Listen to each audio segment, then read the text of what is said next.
Welcome back to CBC News BC. I am Jessica Chung here in the Vancouver newsroom. Okay, let's get to your top stories today. Advocates and families of two Indigenous women and an Indigenous girl who died in the summer of 2022 are demanding action on the cases, calling for a coroner's inquest into the deaths. Tatiana Harrison, Chelsea Poorman, and Noelle Osoup died just weeks apart 3 years ago. Now, the group says they're bringing this forward after an independent forensic pathologist review disputes the cause of Harrison's death, and her mother says she hopes an inquest can help future cases. I really hope that this gives the inquest that Tatiana deserved from the very beginning, but it changes things for families in the future, because I can't bear the thought of another mother having to walk that same path that I did. You know, at least we can try our best to not only get an inquest for all three of these girls, but make that walk a little softer for the next mom. Now, Harrison's death was initially deemed to be an accidental drug overdose by the BC Coroner Service, but was later changed to sepsis. And the independent review is now disputing those findings, saying her cause of death remains undetermined. And a CBC News investigation also recently revealed the Office of Police Complainant Commissioner is looking into the VPD response in all three cases. And the BC government is warning about more possible chaos as a result of comments from U.S. President Donald Trump. Trump has said he's interested in Canada becoming the 51st state and recently talked tariffs being levied on films made outside the U.S. And Premier David Eby says the comments are a red flag. The president of the U.S. has been active again, threatening Canadian sovereignty, casting shadows and doubts on the election of our Prime Minister. Prime Minister Carney, threatening major industries, including our film industry, ludicrous suggestions, all. Now, he says it's a sign that Canada needs to stand on its own 2 feet and reduce its reliance on the U.S. Now, the BC film industry is, of course, anxiously waiting to see the details of U.S. President Trump's latest tariff threat. He says he plans to levy a 100% tariff on films made outside of the U.S. Of course, that includes here in Canada. And that could mean a big hit to BC's multi-billion-dollar film and television industry, which has already been struggling for the past few years. Now, Creative BC says film and television projects brought in about $2.3 billion over about 350 projects in 2023. And in Delta, police say a man armed with a knife who barricaded himself on a transit bus is now in custody. Now, this all happened just after 8 o'clock yesterday morning on Annacis Island. Now, images from the scene show armed officers surrounding a double-decker bus, as you can see there. Crisis negotiators and emergency response teams were brought in to help. Police say several passengers and the driver were safely evacuated from the bus, and no injuries were reported. And after about 3 hours, the man was taken into custody. And now to the wildfire situation in BC. This past weekend saw the number of active fires grow to 49. And there have been 6 new fire starts just in the past day. Now, the majority of the fires are burning in the Prince George Fire Centre, and the BC Wildfire Service says 86% of the current fires are believed to be human-caused. And that's it for now. I am Jessica Chung, and you are watching CBC News BC. Don't go anywhere, because BC Today is up next.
Good afternoon. Thank you for joining us. Well, Donald Trump is tossing out yet another tariff threat. The U.S. president says he started a process to hit foreign-made films with a 100% tariff. How real is that threat, and what would it do to BC's film industry? We'll speak with a minister responsible. And how does this all bode for tomorrow's meeting between Donald Trump and Mark Carney? Call us on that. After 12:30, just how safe is your personal information? BC's Privacy Commissioner has some concerns. He wants legislative changes to better protect that data. Let us know what worries you. I'm Michelle Elliott. Welcome to BC Today. U.S. President Donald Trump is once again making a scene ahead of his meeting with Prime Minister Mark Carney. Carney and Trump are looking to reset the relationship between Canada and the United States. But first, a plot twist. Trump is now threatening to impose new tariffs on foreign-made films, including those made in Canada. We're making very few movies now. Hollywood is being destroyed. Now, you have an incompetent, grossly incompetent governor that allowed that to happen. So I'm not just blaming other nations, but other nations, a lot of them, have stolen our movie industry. And I'm saying if they're not willing to make a movie inside the United States, then we should have a tariff on movies that come in. Trump is proposing 100% tariffs on all movies produced outside the U.S. Now, this would have a major impact on BC's film industry. Creative BC says the province film industry generates $2 billion for the economy and 26,000 jobs. Spencer Chandler-Herbert is BC's Tourism, Arts, Culture and Sports Minister and joins me now. Good afternoon, Minister. Good afternoon, Michelle. Good to be with you. How seriously are you taking this threat of 100% tariffs on foreign-made films? Obviously we're concerned, but the challenge with this president is what he says on Sunday might not be what he says on Monday. So we have to look at these in the totality of things, what's he saying versus what the reality is, and plan for the worst, but hope for the best. Just how much does BC's film industry rely on not just working with Hollywood, but also selling films or producing films that are then shown in the United States? I think what the president doesn't understand here is that the industry is very integrated. When we look at, say, Percy Jackson, which we had people performing in BC, but we had post-production design, the Minotaur and all that stuff made in BC, but there were also parts of it made in the United States. We have many films that are made all over the world. So there are Canadian, American, Japanese, French co-production. That's just how the industry works. So how you can put a tariff on culture, one, it goes against our trade policy and agreements with the United States. But two, are we going to tell Americans, well, if you want to watch this kind of film, it's a $100 charge. If you want to watch that kind of film, it's only a $25 charge. I think Americans would rebel against that kind of policy, really, telling them what they cannot watch. And I think we in BC want to continue to work with our American friends because we understand the industry is integrated and they actually rely on us a lot, just as we rely on them. We do better when we work together as opposed to fighting, as the president seems to suggest he wants to do. All right. And so when it comes to the Hollywood or Hollywood North, I mean, there have been challenges already over the past few years, right? With writers' strikes and actors' strikes. So what is the state of the film industry now then? It's been tough, no question. I think when you talk to folks who work in film, it's been a rough couple of years. I think the industry, obviously the strike, COVID, a huge shrinkage in the amount of production going on because of a whole bunch of economic issues. So it's been hard already. We're starting to build some momentum again here in BC. The phone has been ringing. We're tax competitive, great crews, great locations, great talent. So people want to be here. I think this throws a bit of a wrench into some of that, but hopefully, as with many of the pronouncements coming to the White House lately, it's a lot of talk and no fire, but we're trying to keep a calm, collected approach here. We're a stable film investment province, great industry connections, and we want to keep that going because it's good for film globally, TV globally, and of course our province. It's interesting in that clip in which the president talks about these tariffs. He says, "I don't just blame other countries. It's also about the governor in California. There is the public animosity there, but there have been concerns." Over the years about what have been called runaway productions. Hollywood has expressed concern about how much cheaper it is, how other countries, how Canada is drawing more of that work up north. I mean, do you see that there may be support there locally in California for this kind of initiative? I can understand why Californians and Americans would say they want more film jobs. It's the same reason we do. They're great jobs. They're good family supporting jobs, high wages, creative industry, interesting work. So I understand why they would want to push for that. But I think the answer isn't by trying to ban or create massive tariffs. The answer is in being competitive. It's what we do in BC. Good tax competitive environment, well-trained crew, great locations, high-end studios with the best in technology. That's why people want to come here. And I know in talking to producers in the United States, they love BC because we are so welcoming. They haven't found the same welcome in many parts of the United States. And so that's why they've brought their work here. That being said, of course, a lot of the work still happens in the States as well. It is an integrated industry. So they may do all their camera work here, but maybe they do their editing there. They might write the story there, but they do all the editing here. There's a lot of that back and forth across the border. It would be very difficult to tariff and just incomprehensible in my view. We don't tariff services. There's a whole bunch of trade agreements about this. And I think there's a lot of folks in America now beating down the door of the White House to say, don't you do this? This will hurt us in a whole bunch of ways. And we agree. It will not be good for America, and it will not be good for Canada. Well, the Prime Minister will be at that door tomorrow for a meeting. Does this throw a wrench into what they talk about? Do you expect or do you hope that Prime Minister Carney will bring up and raise these potential foreign film tariffs amid all the other issues that he's expected to talk to the president about? Yeah, no, Prime Minister Carney, I wish him well. It's not an easy meeting. He's defending the sovereignty of our nation. He's got a big job to do to be able to express that we need to be respected as an independent nation and not an adjunct or a 51st state, as the president likes to talk about. And so that, I think, is job one. But no question, out of BC, we've got film as a top issue, softwood lumber.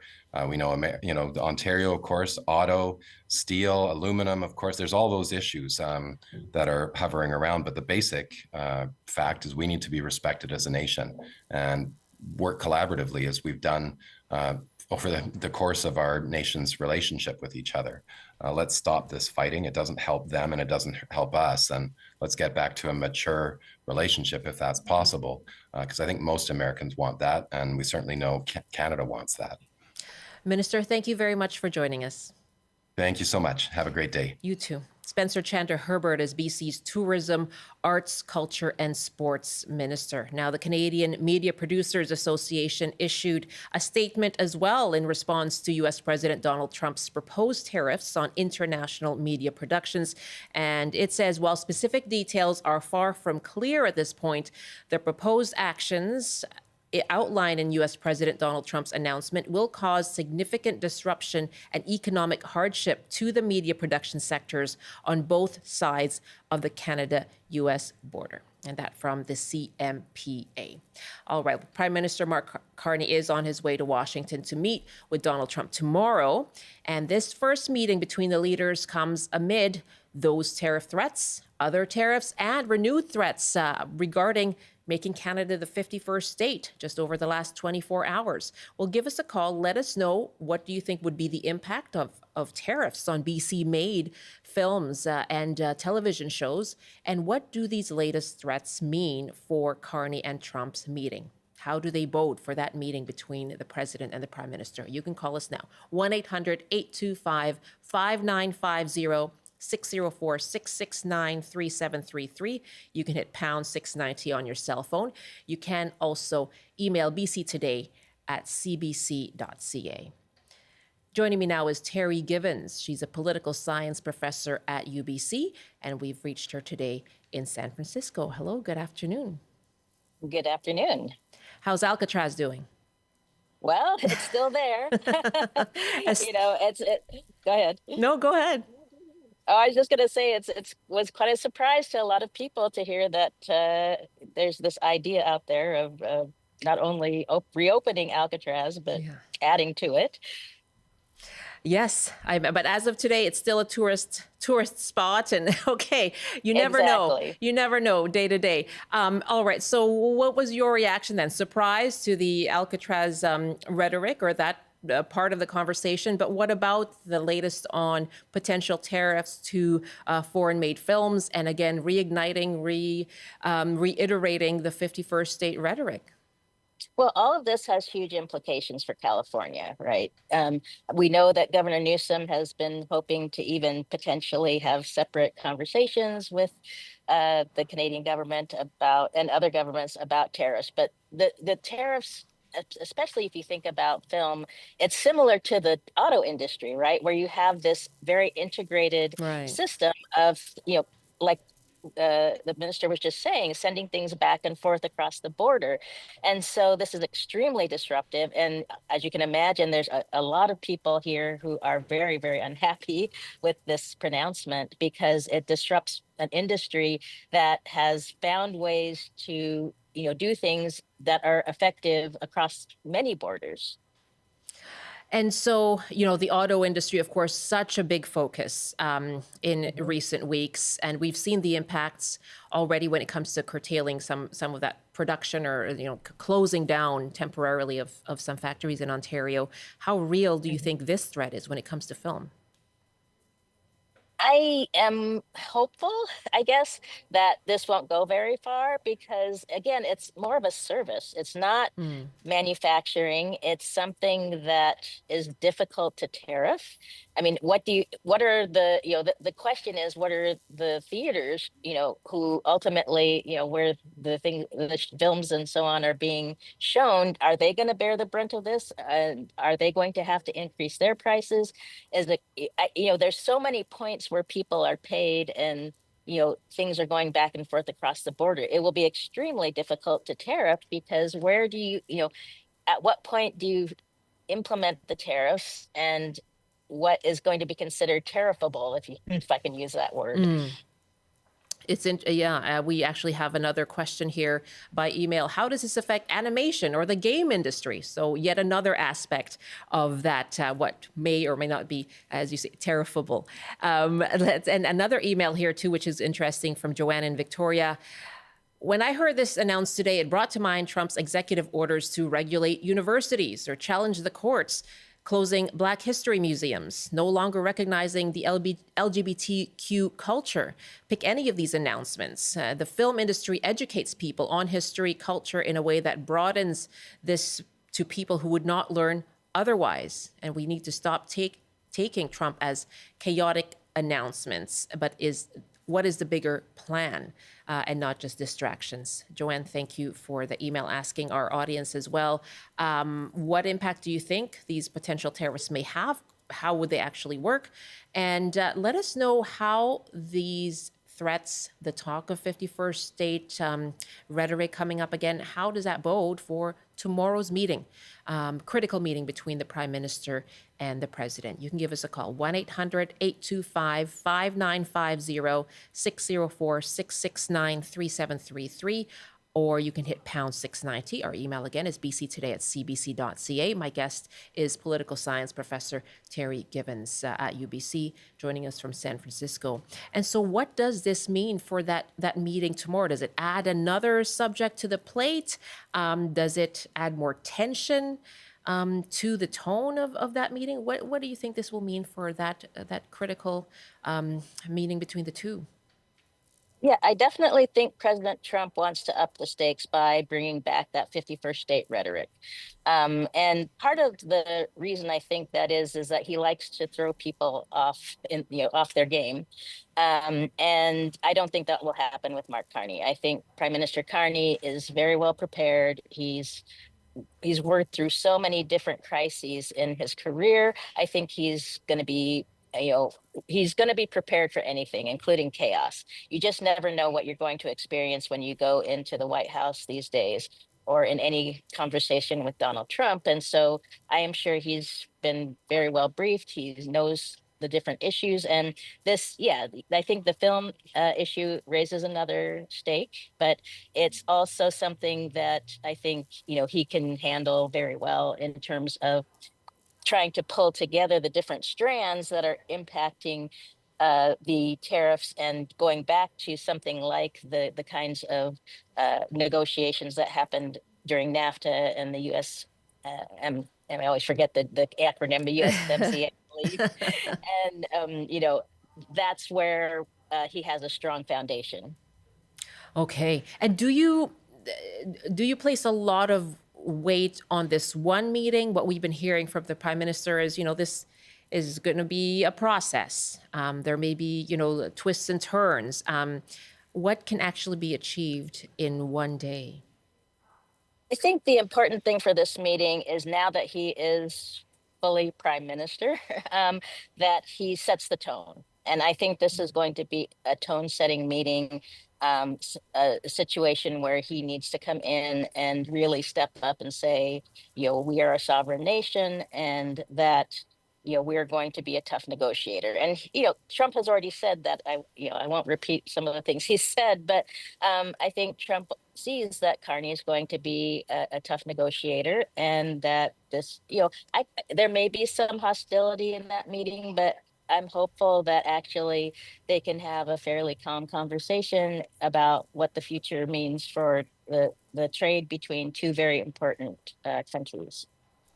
Asking our audience as well, what would be the impact of 100% tariffs on foreign-made films on BC's movie industry? And as well, what do these latest threats and rhetoric, what does it mean for tomorrow's meeting between Mark Carney and Donald Trump? 1-800-825-5950, 604-669-3733, and you can hit pound 690 on your cell phone. Also a part of the delegation, along with the Prime Minister, are for our ministers Melanie Joly, David McGuinty, and Dominic LeBlanc.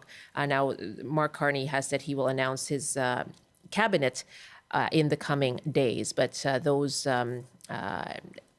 incoming MLAs are part of the delegation traveling with the Prime Minister to Washington. Let's take another call here now, and Richard is calling from Vancouver. Hi, Richard. Hello. Thank you for taking my call. Yeah. What are your thoughts when it comes to these threats? What goes through your mind? I'm in the movie and TV industry, and one thing that we had here, other than the locations and the resources, cheaper, by the way, is we had the competitive advantage of our currency. That was the big one. We have a lot more resources, a lot more space, a lot more locations, and a lot of businesses are dependent on that industry. I mean, the secondary businesses like catering and people that do props and everything else, they work cheaper relatively because of the currency advantage. So the tariffs being changed whenever they like, whenever they want, they want that leverage, but that's the reason people come here. Even from overseas, they come here and film, mainly because of the fact that we have such a unique country with such an expanse that allows for people to do more creative things than anywhere else. And the currency advantage is quite advantageous. There's that. And so what would tariffs do to that competitive advantage then? They'll completely wipe it out and probably put us at a deficit and at a disadvantage. That's concerning, obviously. Yes. Richard, so I can see why they're so aggressive in going after this. So, can you tell me a bit about what you do, Richard? I mostly work in background, so I'm a background actor, and there's not even that much work for me now. I'm with an agency, and I'm still employed by them, but there has been no work. And I think a lot of the reasons is other than the currency advantage, we also gave a lot of tax breaks depending on the province and the region that they operated in. But that has, because we're running deficits relative to the regions, and municipalities and the provinces, I don't think that they can give those tax breaks anymore. So we're really at quite a disadvantage already. Well, Richard, I really appreciate hearing from you. Thank you very much. Thank you. That's Richard calling from Vancouver. Terri, that just gives you an idea of, we talked about this with the minister as well, just how the industry here has been struggling and faced challenges over the last couple of years anyway. Yes, that's right. Yeah, and I think that that's a key factor, is that we've seen this rebound from COVID, but then these ongoing issues. I mean, if you think about it, the tariffs could be impacting the film industry in a variety of ways, just increasing the costs of things more generally that are imported from different countries. But it's the interesting thing to me is the back and forth trade that happens with partially finished movies or goods, automobiles.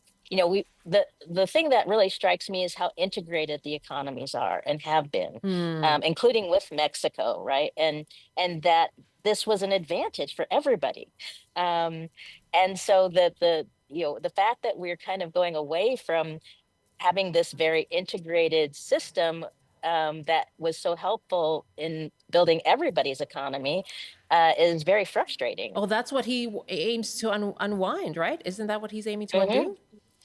Yes, he wants everything to come back into the U.S., but he's got this image of what the U.S. was like perhaps in the 50s or 60s. And we are no longer in that kind of a situation where we can just say, okay, we're only going to do movies here in Hollywood or New York. It's a situation where, especially if you think about the TV, I don't think he's going after TV series yet, but if he did, that would be even worse in the sense that so much is done across borders. So, yeah, I think finding out where do those tariffs come in is going to be important. My guest, Terri Givens, a UBC political scientist. More with her in just a moment. Let's go to Sean in Kelowna now. What are your thoughts on this, Sean, and what it means for tomorrow's meeting?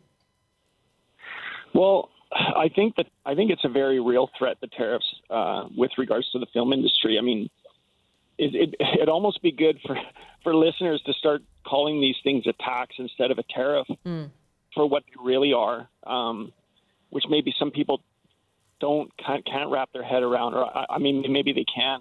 But I mean, when I see it from the perspective of Trump, I think all he's trying to do is generate revenue from taxes. And I think if he can do it anywhere, he'll do it. He'll try it because he needs to generate revenue. I mean, the United States has a $2 trillion budget deficit, right? And so trying to generate that revenue from any way they can would be his main concern. And I think he'll continue to push in that regard. And what would that do you think, for the public if it were, to frame it as a tax instead? Well, that's really going to affect the American people, right? It's a class war. I mean, he can't raise taxes to the rich, and he can't raise taxes on corporations. So he'll tax everybody else, and he does that through a tariff, right? I mean, obviously, we know that the tariff is paid by the American people. I mean, to some degree, corporations that are faced with the tariff maybe they absorb a little bit of it, but at the end of the day, right, we all know it's going to be passed on to the consumer. And so it comes as a tax. So rather than raising, say, income taxes, he's just raising a tax on purchases. That's a really interesting point, Sean. Thanks so much for the call from Kelowna. And David writes from Quesnel. It's a big mistake for Carney to show up at the Oval Office after Trump unleashed more threatening rhetoric. In my opinion, Canada should postpone any Oval negotiations and be looking at rationing electrical or crude oil exports bound for Trump's new kingdom. Thanks for that email.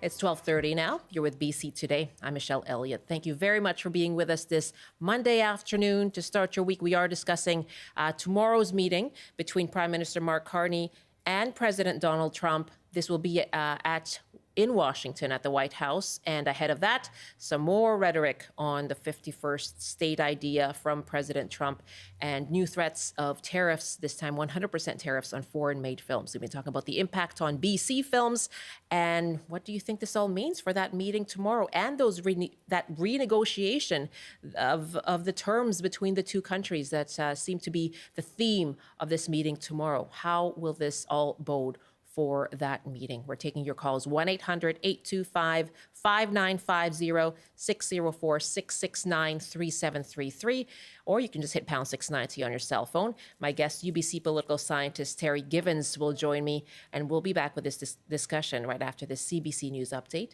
with Michelle Morton. Good afternoon. Here are the headlines from the CBC Vancouver newsroom. The province is warning about more possible chaos as a result of U.S. President Donald Trump's latest comments. Trump has said he's interested in Canada becoming the 51st state and recently talked about 100% tariffs being levied on films made outside of the U.S. Premier David Eby says it's all a sign that Canada needs to stand on its own 2 feet and reduce its reliance on the U.S. In Fort Nelson, the BC Wildfire Service says 6 fires are active in the region, with smoke visible from area highways. A spokesperson says some of the fires have been burning 6 feet underground over 2 winters. And with the persisting drought conditions, all it takes is some direct sun and wind to cause them to flare up. And a heads up, another test of Canada's National Public Alert System is set to take place on Wednesday. Alert Ready says the test will be heard on your cell, TV, and radio at 1:55 p.m., and it will be heard in every province and territory except Quebec. It says regular testing provides officials with an opportunity to validate and improve the effectiveness of the system. In the local forecast by Environment Canada, sunshine for today with gusty winds, a high of 16, and tonight clear, cooling down to 7 degrees, and tomorrow sunshine with clouds and a high of 20. Now back to BC Today with Michelle Elliott.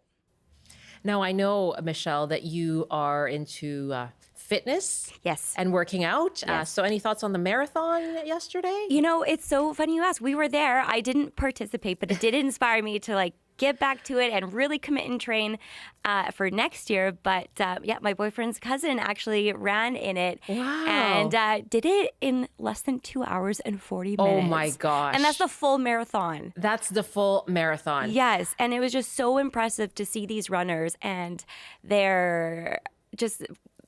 It is athletic. such a test. Athletic and mental test, right? Exactly, because I also noticed a lot of the runners weren't wearing music, or rather wearing headphones for music or even a podcast. I was like, that alone is impressive. I would start to get bored, just like, That's so true. You know, lots of pretty stuff to look at, but you know. I need a playlist. But that's great that you were there and inspired for next year. Oh, yeah. And it's just so impressive what these athletes are made of. It really is. Good for them. 25,000 of them.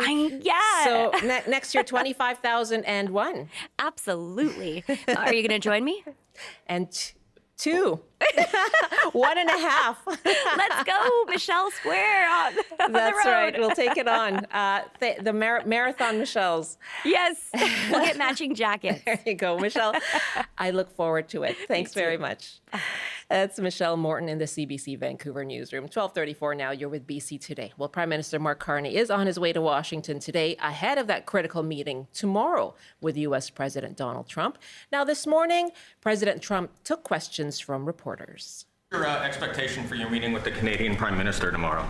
I don't know. He's coming to see me. I'm not sure what he wants to see me about, but I guess he wants to make a deal. Everybody does. They all want to make a deal because we have something that they all want.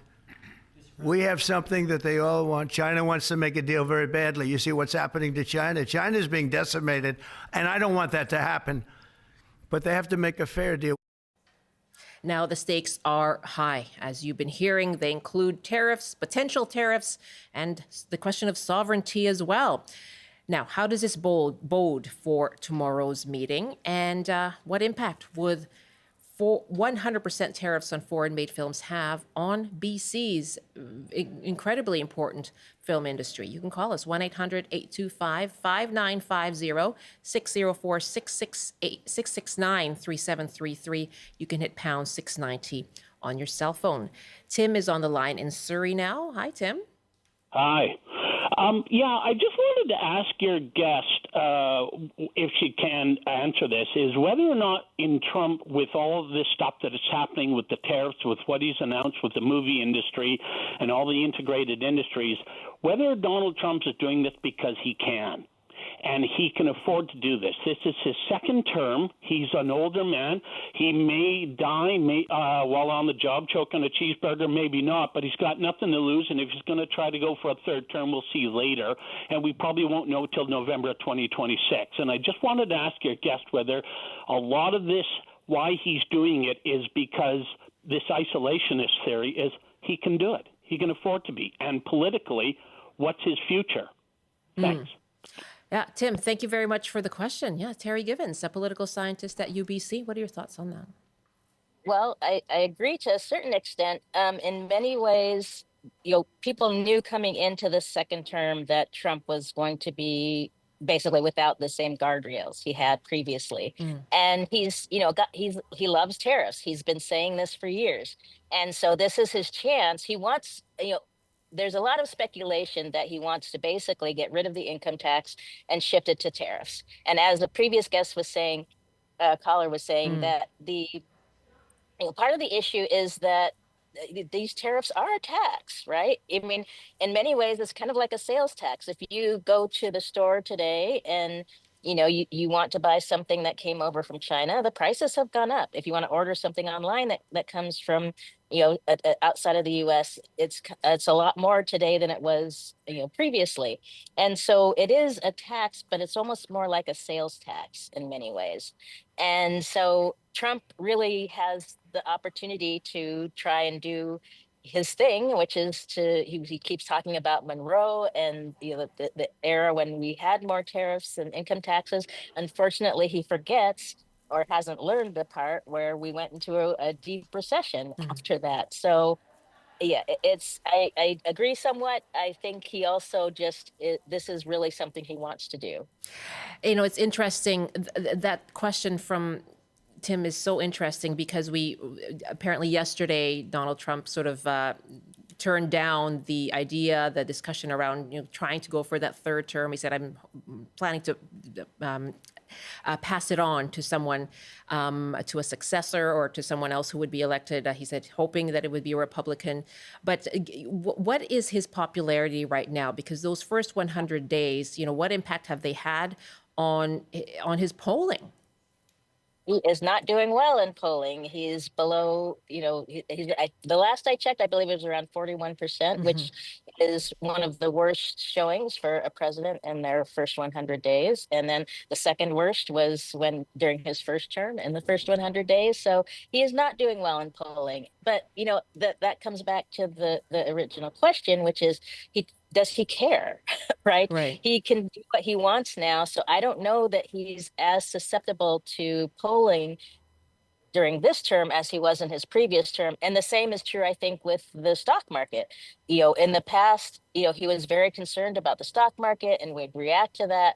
And now he doesn't seem to have the same concern about what happens when he imposes these tariffs and the stock market drops.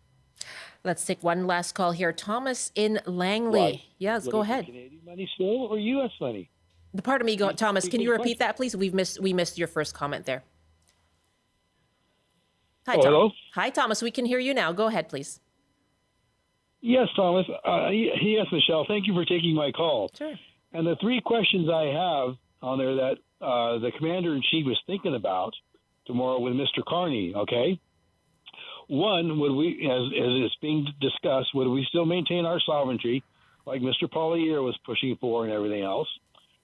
Two, would the whole country still have their medical services and everything else on there? And, of course, the last important question is on there, would everybody carry now Canadian money still or U.S. money? Are those good questions or what? Thomas, thank you very much. Of course, Mark Carney has also said that that is a non-starter when it comes to the 51st state. But these are the questions that perhaps run through people's minds, right? Like, what's at risk? Terri Givens, one last thought on that. Yeah, I just think it is so infeasible that and it's something certainly Prime Minister Carney is just going to say no. This is not happening. It's not. There's no reason to even contemplate it because it just is not something that could happen. Canada's a sovereign country, and that's not going to change. Really appreciate speaking with you. You have a great day there in San Francisco. Thank you so much. Take care. You too. Terri Givens, political science professor at UBC. Thanks so much for joining us here on CBC. As I mentioned, runners from around the world put their best foot forward to take on the annual Beimo Marathon this weekend. And this year's event really picked up the pace. A record-breaking 25,000 runners from over 60 countries. Well, CBC spoke to some of those athletes after the race. Oh, it was amazing. Yeah, it was probably, I thought I didn't train very well, but I carved up a lot and I got my under 2 hours half marathon today. Done a really good job of making sure they've upped, police presence and making sure that everyone does feel secure and safe. We did it together, and we were just honoring my partner's parents who have cancer, and so we just wanted to do a family thing, and it was really wonderful. I mean, I think this is one of the best staffed races I've ever done. Like, the number of people who took their time to volunteer and just be there and make everything go so smoothly is like, they're inspirational. Wonderful seeing. I saw several Filipino runners representing themselves with the flag and putting it on their clothing and being able to represent that. So I was really empowered to see people just going through it despite everything that's been going on. Congratulations. What an achievement. And I'll give a shout out as well to Megan Zwick on our team here and the early edition senior producer, Julia Lipscomb, who also ran the Beimo Marathon. Congratulations to both of you.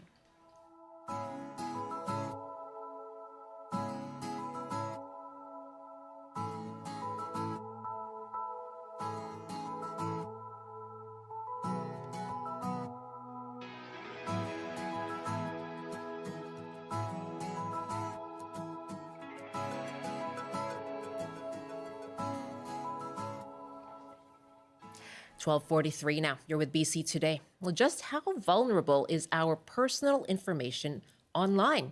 There is no shortage of news stories out there that raise alarm bells. Just today, CBC's Go Public features an Ontario couple who says that they found out while on a dream trip to South and Central America that their flight home was mysteriously canceled and their Air Canada credit was used to buy a ticket for someone they'd never even met. Sandra Barlow said she was flabbergasted. Someone has gone in, canceled your tickets, and then spent the money elsewhere. How does that happen? Well, you can watch Go Public on CBC tonight for how Air Canada responded and what concerns this story raises. But from that to the Life Labs data breach, the London drug cyber attack, well, those are the kinds of issues that worry BC's Information and Privacy Commissioner. This week is Privacy Awareness Week. And he says citizens need to know their own rights when it comes to personal information.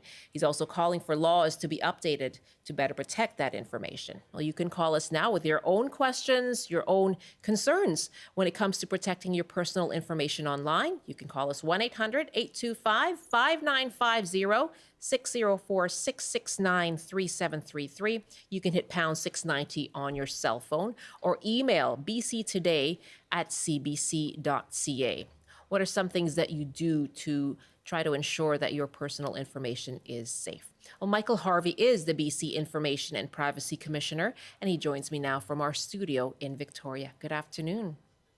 Good afternoon, Michelle. Thanks for having me on. Well, thank you very much for joining us on this topic that really is just a part of the fabric of our everyday life, right? Like if I look at my phone, I have news, I have Duolingo, I have streaming, social media, ride hailing, food delivery apps. I mean, it's just kind of part of our daily reality now. So when you talk about citizens needing to be more aware, more careful with our personal information, what does that actually mean?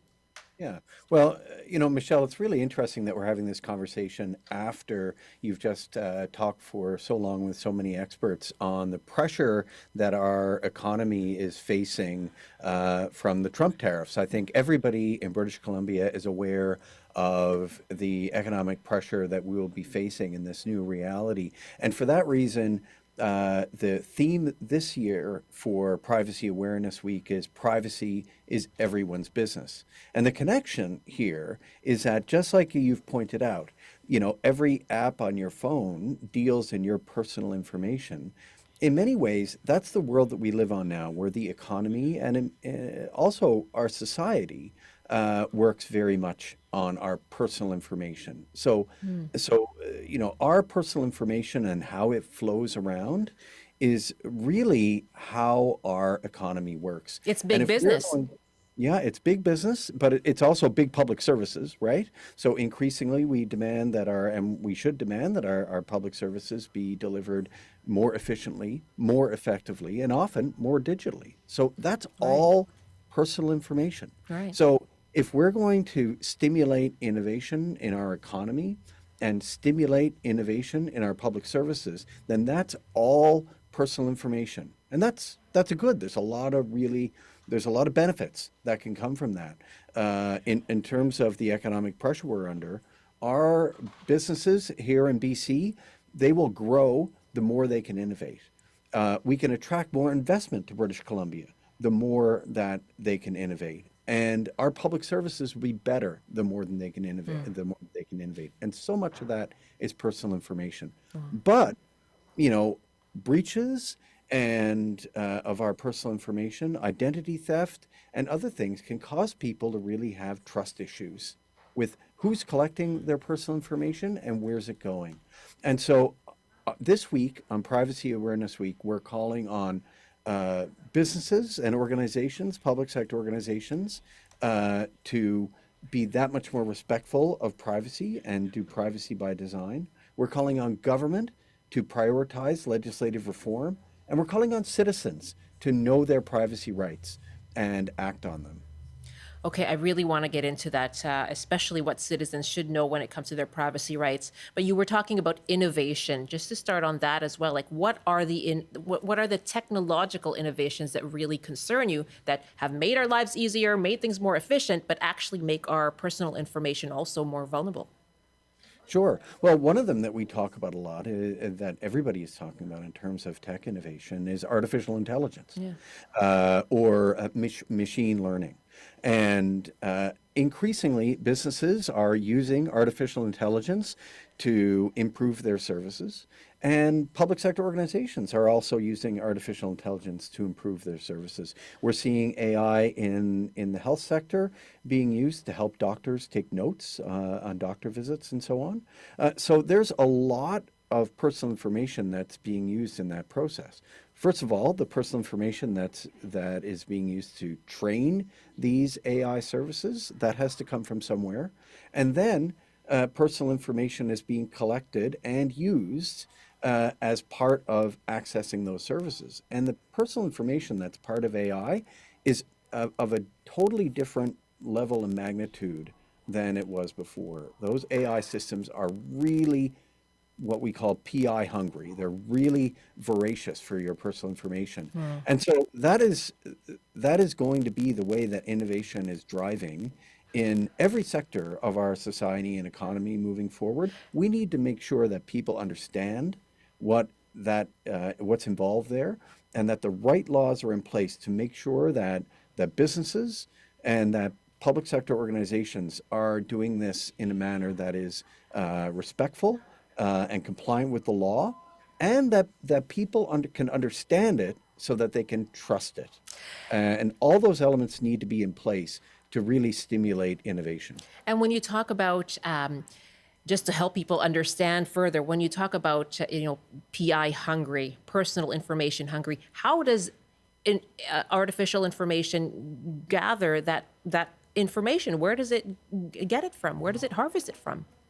Yeah, I mean, that's really the key question to ask about every AI system, because these systems to work the way that they do, they need these enormous data sets of information, and so some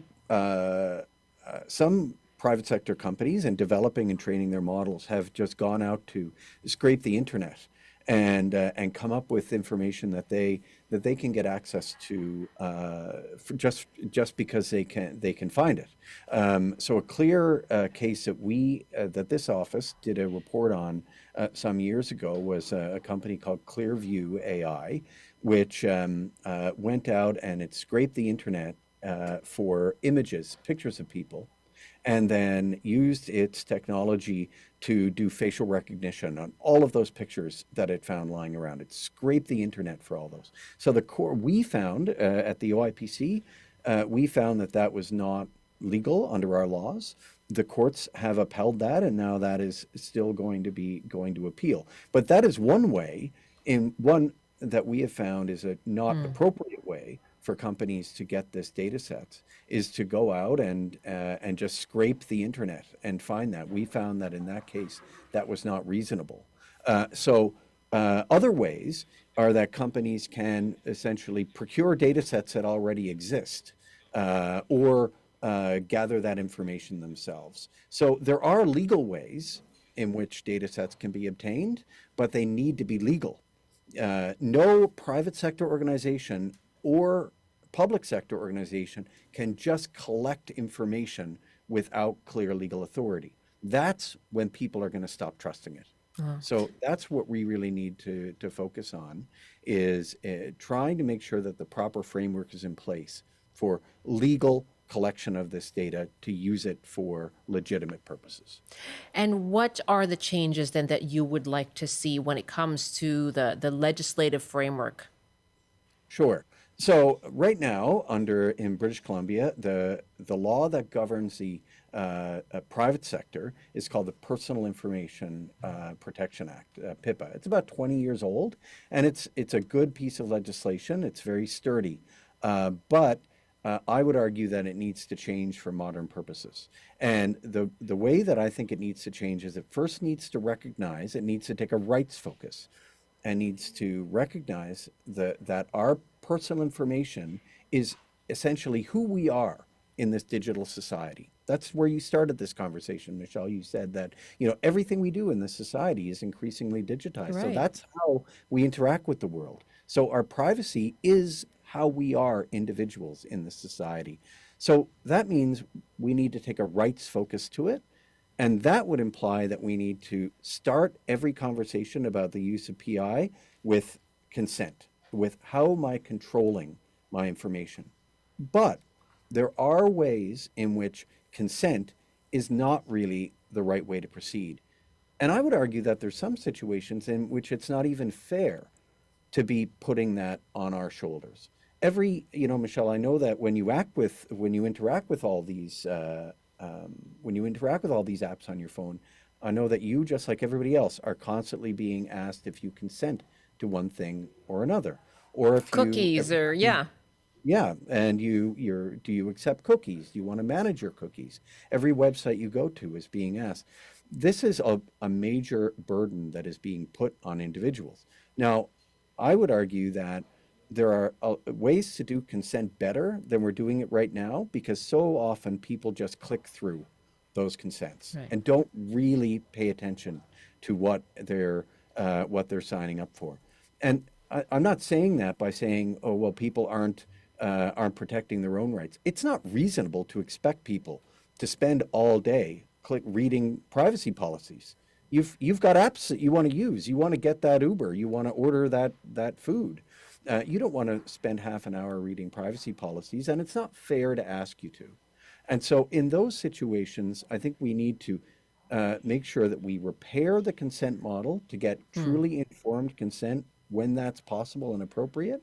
But in other situations, we need to make sure that we create legal mechanisms to put the burden of protecting you and ensuring that the collection, use, and disclosure of personal information is reasonable. We need to put that burden on the companies. So that's where our legislation needs to go. A rights-based focus that starts with consent, and then when consent is not appropriate or possible, to move on to focusing on what the alternatives are and clear guardrails around that to protect us.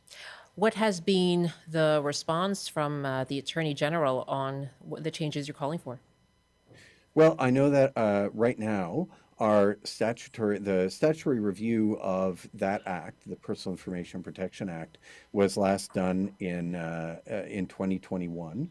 And so during this term, there will be another scheduled statutory review. So I'm not expecting the government to immediately jump up and introduce a bill into this House. This is complicated work.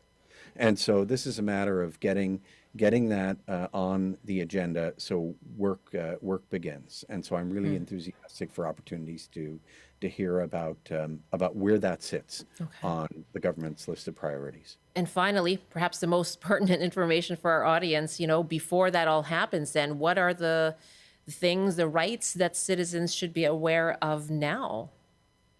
Right. So citizens should be aware that personal information collected by private sector organizations needs to be based on consent now.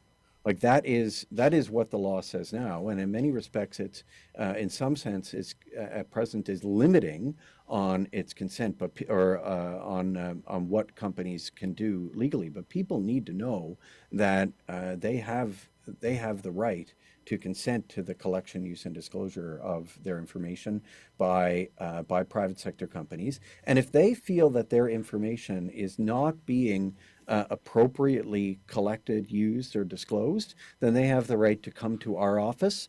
And usually what we do is if an individual has a problem with that, then we send them back to the company and say, make sure that they've raised that with the company first. But if they're still not satisfied, they have the right to come to our office, ask us questions about it, make a complaint about it, and then we may do an investigation into whether or not that personal information has been treated fairly.